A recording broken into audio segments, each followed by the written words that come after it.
My name is Janne. I'm from Norway, Oslo. I work with the Salvation Army there. I've been a sort of like a corps officer for about 6 years. Planted a corps 6 years ago. I was a soldier at that time, and then I was made an envoy. We have this thing in Norway that makes me a sergeant, and that's what I've been doing for the last 3 years. Full-time ministry in Oslo, trying to build up a corps from the ground up, really. Grown up in the Salvation Army, always loved it, questioned a lot of stuff, but so in August I'm going into training college to become an officer. I want to see church in a little bit of a different way that I've always seen it. I believe in community. I believe in people need relationships. And that there will be healing through that when church is lived out through everyday life, and that we see discipleship not as something that just happens on a Sunday, but it really happens throughout the week, throughout your life, wherever you work, however you do that, whatever that looks like. Being a Christian, living with the faith in God, that's a constant, that's a relationship. I've gone through different phases in my faith. I remember being a teenager and being 16 years old and being very much on fire for God, becoming a soldier, and going through different stages where faith is questioned. And now being in ministry and trying to do church and trying to figure out what that looks like for the past 6 years, being on different levels in the organization as well, trying to look at how we can do more of what I get to do and more to see more new churches being built in the Salvation Army. It has raised a lot of new questions also. I see a lot of great and interesting and good stuff happening, but not necessarily feeling very successful at the same time. Feeling that there's some struggles, and even sometimes just a feeling that nothing really happens. That has raised questions also of what is success? How do we measure what we're doing? What is God calling me to do? Church for me today, I think, is more about the community of the believers. It has been for a while. I see the brokenness. I see the sort of vulnerability and the fragile people coming together, sharing a meal. That's been one of our core values in Sag, and that was Oslo, where I planted. Just sharing a meal and praying and reading God's word together. It's very, very stripped down. So church for me today is coming together. It's the people of God just being together and having a fellowship, having community in some way or another. And that may look different from place to place. And then church is also just what happens sort of in between everything. It's what happens when I get to speak to my friend who is hurting, and I can say, well, I actually believe in prayer, and would you like me to pray for you? That kind of stuff. That's also church, but that's also life. So it's blurry lines in terms of it's not something that just happens in a building. I've had wonderful parents, and faith has been something that has been living for my entire life. I don't think sort of the religious dead faith, this is just something that we do, that has not been demonstrated to me, but the relationship that has been. Being a teenager, being on fire for Jesus, it was a lot about getting people to listen in some way and having them connect with church meetings and coming together, coming to the youth group, or but I also had experiences of just answers to prayer. We had a prayer group at high school where we prayed for, and we were from different churches, so it wasn't about getting someone to come to that certain place, and we prayed for people, and we actually saw things happen. A lot of my theology around what is church was questioned when I was to start one myself. And I knew that I couldn't do it by myself. I knew I needed a team. I knew that this is not something that I do. This is something that God does. I read all about that. It's God planting his church.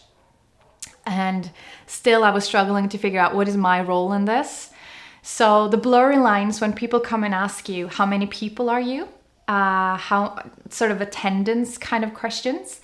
that's when I really started to battle with, yeah, what is this? How do we measure this? Seeing lives being touched by God, but not yet fully transformed, and being in that space of journeying in faith, and being a bit sort of, yeah, questioning God, where do you want me in this? Why aren't you doing more?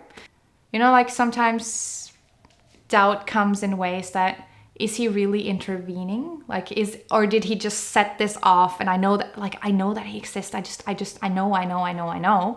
So that's that's difficult to doubt after living this life that I've led.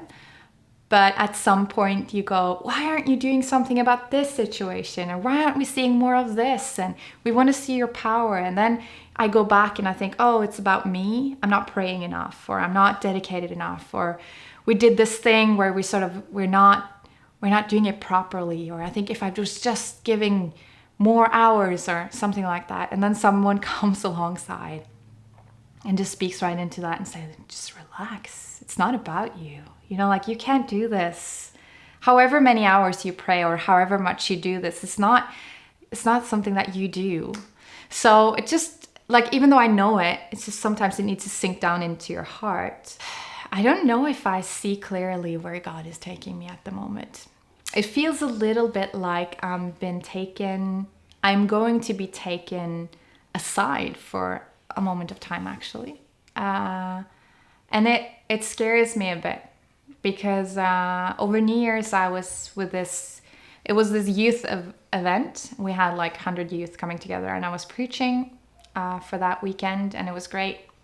And then coming further, like going over from 2017 to 2018, a lot of kids went out to look at the fireworks and all that, and I stayed in behind with some of the guys and knelt down and prayed about it, and knowing that in 6 months' time I will be in the same place, because this is the campus that Salvation Army has, and training colleges there, and a course there, and different stuff. So that's the place. And I was like worried that I knew that he was taking me a bit sort of out of that being in mission, just to taking me away for a bit.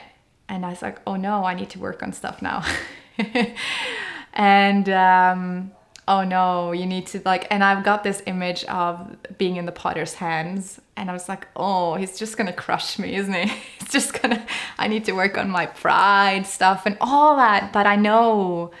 And then a friend of mine came, and we prayed together, and she said, I wonder if when God is doing something and he's shaping us, when the potter has this clay on the table, if the jar is already made and it looks beautiful, if he wants to make little changes, he will do it very gently. He will put a little bit of water on and a little bit of water on until it's all soft, and then he can do it. I'm like, oh my goodness, that was right into my situation. So this is what I think God has for me for the next 2 years, is actually being taken a bit aside from things. And it's not, I have a lot of ambivalence about that, because I'm impatient. I'm the kind of person who wants to see a lot of things happen. And I think I like probably being at the center of attention. I don't mind this kind of stuff, having the spotlight in my face, being filmed. So then not getting to do the preaching, not getting to do a lot of the stuff that I like. Yeah, that was very personal. But yeah, that's what I think, probably. And then after that, it's like a blank canvas. I have no idea. We'll see. I know what is in my heart. I know that I want to journey alongside people, and discipleship is still at the core. It has been ever since I was 16. It's like the reoccurring theme for me.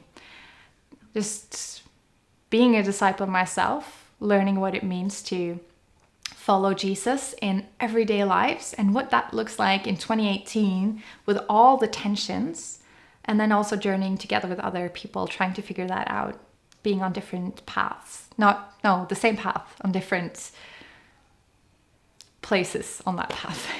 Yeah. Sometimes I say about the Salvation Army that I really love our mission, don't necessarily love all about our structure.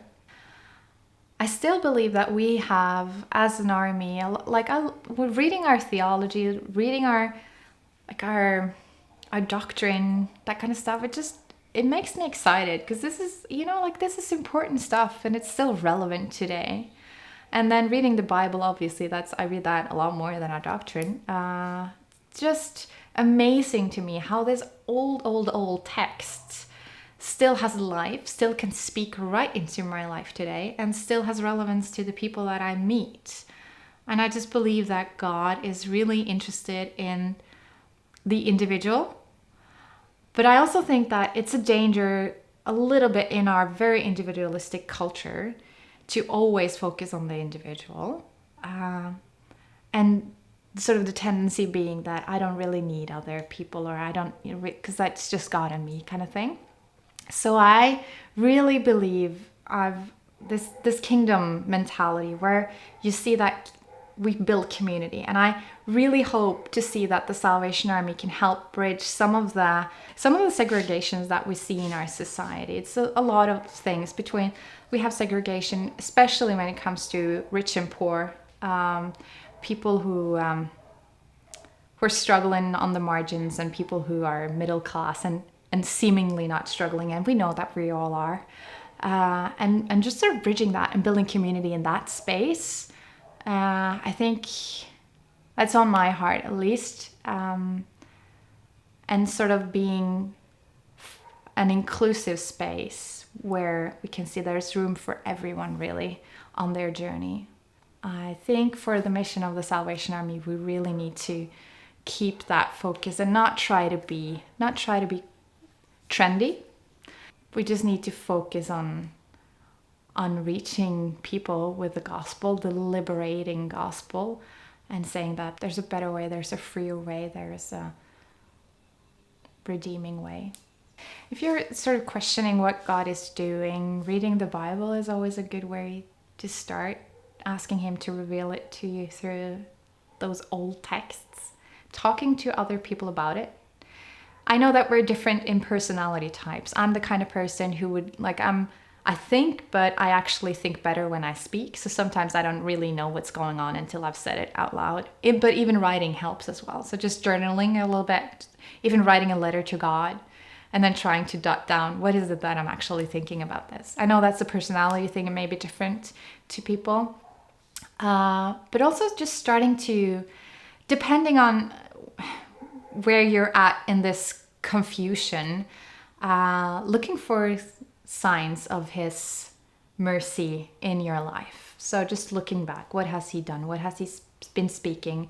Is there any relationships that seem to be more important at the moment? What is going on there? How can you engage in that in some way? So just starting to do something, because I think a lot of times if we just get stuck in this pattern of just thinking about stuff, or just we can become passive, and we can become trapped in our own minds a bit.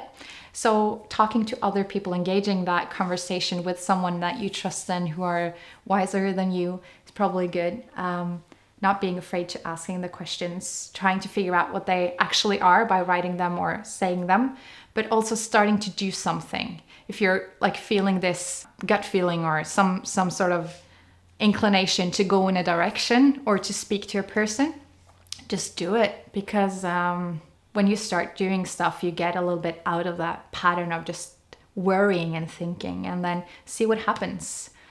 So if God is calling you to start something new, to do something different, gather a couple of friends.